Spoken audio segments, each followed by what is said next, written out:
ایسے لوگ بھی ہیں جو سرکار کے دور اقدس میں موجود تھے، وہ سرکار کی بارگاہ میں آئے بھی لیکن درجہ صحابیت میں فائز نہ ہوئے۔ وقت کی اہمیت کا بہترین اندازہ اس بات سے لگایا جا سکتا ہے کہ تابعین کے اندر جن کو خیر التابعین کہا جاتا ہے، حضرت خواجہ اویس قرنی رضی اللہ تعالیٰ عنہ، آپ سرکار کے دور اقدس میں موجود تھے۔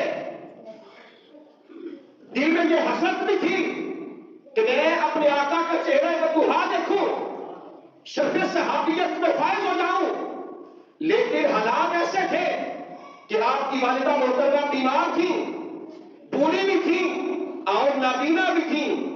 اپنی والدہ سے اجازت مانگی کہ میں سرکار سے ملنا چاہتا ہوں۔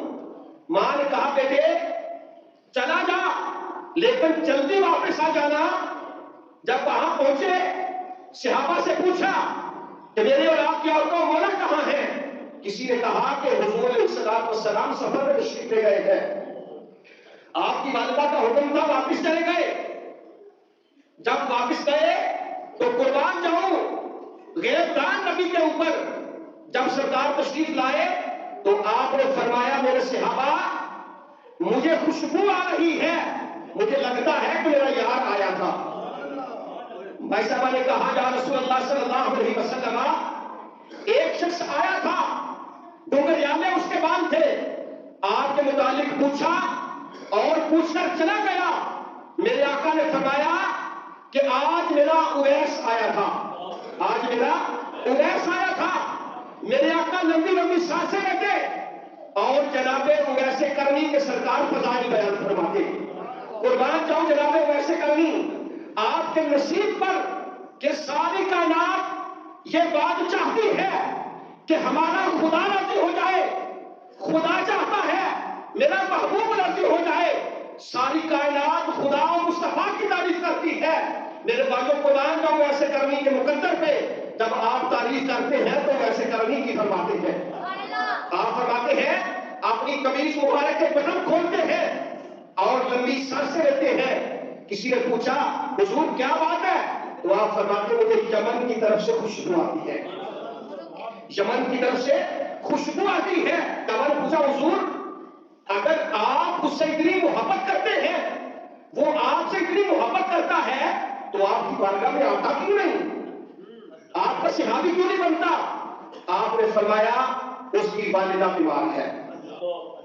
حضرت اویس قرنی کو یہ مقام اس وجہ سے ملا کہ وہ اپنی والدہ کی خدمت کیا کرتے تھے، اپنی والدہ کا حکم مانا کرتے تھے۔ میرے بھائیوں میرے آقا نے فرمایا کہ ان کی بوڑھی والدہ گھر میں موجود ہے۔ آپ نے فرمایا کہ ان کی والدہ بوڑھی بھی ہے اور بیمار بھی ہے، اس وجہ سے وہ یہاں نہیں آتے، لیکن محبت کا عالم یہ ہے کہ سرکار بٹن کھول کر خوشبو کو محسوس فرما رہے ہیں۔ سرکار نے حضرت علی شیر خدا اور جناب عمر فاروق رضی اللہ تعالیٰ عنہ آپ کو جبہ مبارک عطا فرمایا اور فرمایا کہ وہ میرے ساتھ تو ملاقات نہیں کرے گا، البتہ اگر تم میں سے کوئی اس کے ساتھ ملاقات کرے میرا جبہ بھی دینا اور میری امت کی بخشش کی دعا بھی کروانا۔ کیا کرنا؟ امت کی بخشش کی دعا بھی کروانا۔ کیوں نہ دعا کرتے آپ؟ اللہ نے آپ کو جو مقام جو عطا فرمایا تھا، کیسا مقام تھا؟ اتنا عظیم مقام کہ آپ اپنی والدہ کی خدمت کرتے ہیں اور سرکار مدینہ منورہ میں ان کی محبت کی خوشبو کو محسوس کرتے ہیں۔ سرکار کا وصال ہو گیا، وہ دونوں صاحبان حضرت اویس قرنی کی زیارت کے لیے تشریف لے گئے۔ با اختلاف روایات آپ حج پہ تشریف لائے حضرت عمر کے دور میں، یا آپ ملنے کے لیے گئے؟ تلاش کرتے کرتے جب وہاں پہنچے تو آپ نے پوچھا کہ یہاں پہ کوئی اویس نامی شخص ہے؟ لوگوں نے کہا اویس کا تو پتہ نہیں، البتہ ایک دیوانہ ہے جو لوگوں کے جانور چراتا ہے، لوگ اس سے پتھر مارتے ہیں اور وہ مسکرا دیتا ہے، ہم صرف اتنا جانتے ہیں۔ پوچھا کہ اب کہاں ہے؟ کسی نے فرمایا کہ وہ جنگل کی طرف چلا گیا ہے۔ وہ دونوں صاحب اس کے پیچھے گئے، جا کے پوچھا، سلام کیا، کیا دیکھا کہ وہ نماز ادا کر رہے ہیں؟ بات لمبی ہو جائے گی، مختصر کرتا ہوں۔ نماز پڑھ رہے ہیں، فارغ ہوئے، پوچھا کہ آپ کا اسم گرامی کیا ہے؟ تو آپ نے فرمایا عبداللہ۔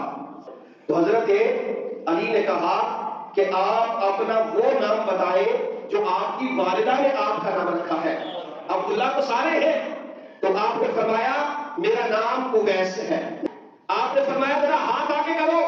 جب ہاتھ آگے کیا تو سرکار نے ہاتھ کے اوپر جو پھل بیری کا نشان تھا اس کی وضاحت بھی فرمائی تھی کہ اس کے ہاتھ پہ پھل بیری کا نشان ہے۔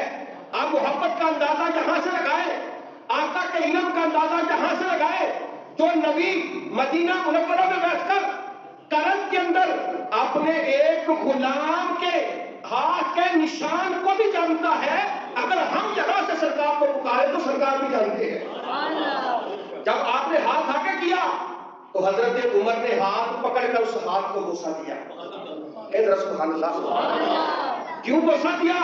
آپ تو صحابی تھے، آپ کا مرتبہ اعلیٰ تھا، اس وجہ سے بوسہ دیا کہ میرے آقا نے انہیں پسند فرمایا ہے۔